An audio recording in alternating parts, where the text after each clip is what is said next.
I've created a prediction model that's better at predicting whether a player will play or not than the FPL.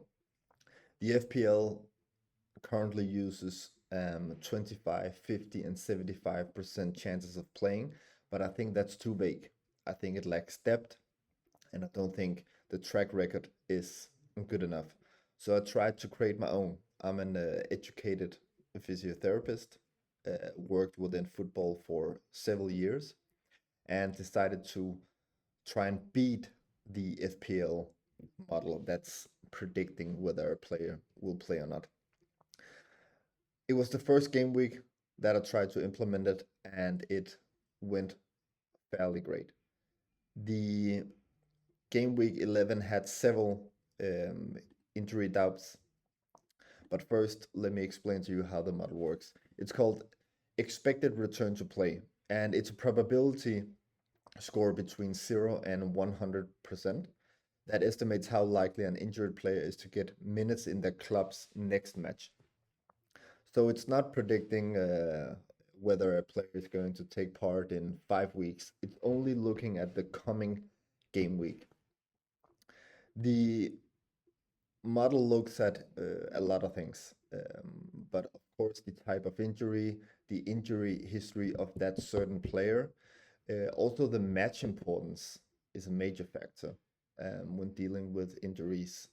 It also looks at quotes from the manager, the club, might be some insights on X, and then it looks on a lot more. I think in total it looks at 15 to 20 different factors.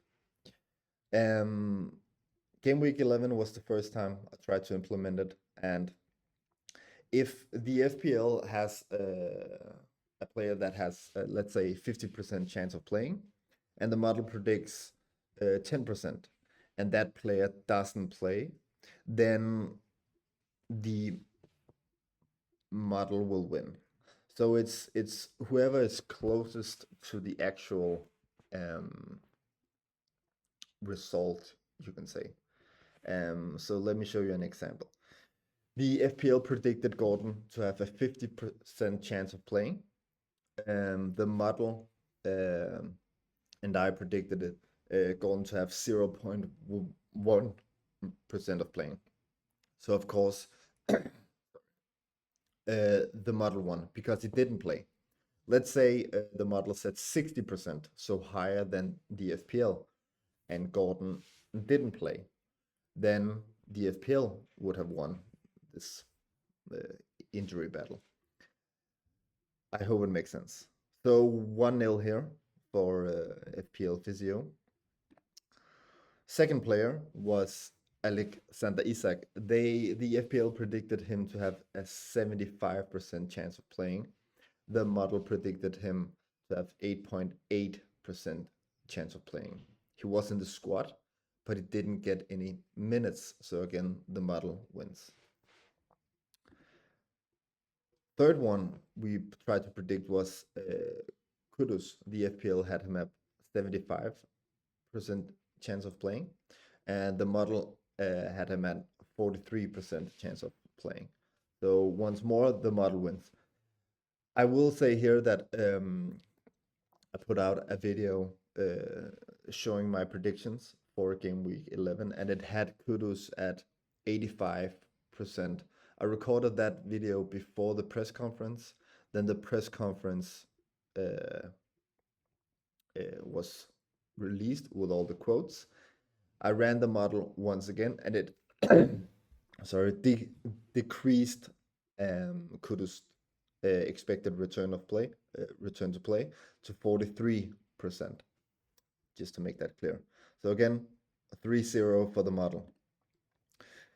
Victor Gyökeres, FPL had him at 50% chance of playing, of getting minutes in the next match. The model had him at very, very confident 0.0% chance of playing. So 4-0 for the model. Indaye, the FPL had him at 75% chance of playing. The model had him at 94% chance of playing. So again, another win. And here's the first loss. Mitoma was by the FPL set to 25% chance of playing, and the model predicted him to have about 30% in chance of playing. So that's a loss. So far, that was the first time we ran the model, and it proven to be great so far. Great win, 5-1. I think it's important to say that um, I think this is very important because a lot of people use the FPL um, prediction on whether to start a player or not, and I think the FPL does, to be honest, a pretty bad job at it. But that's also because they probably lack the resources to do some proper in-depth injury prediction.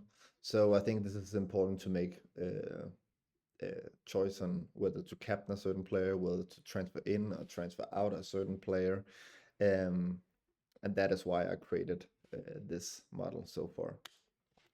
Let me know what you think of the idea behind the model, and subscribe and like and do whatever you want, and have a wonderful Monday.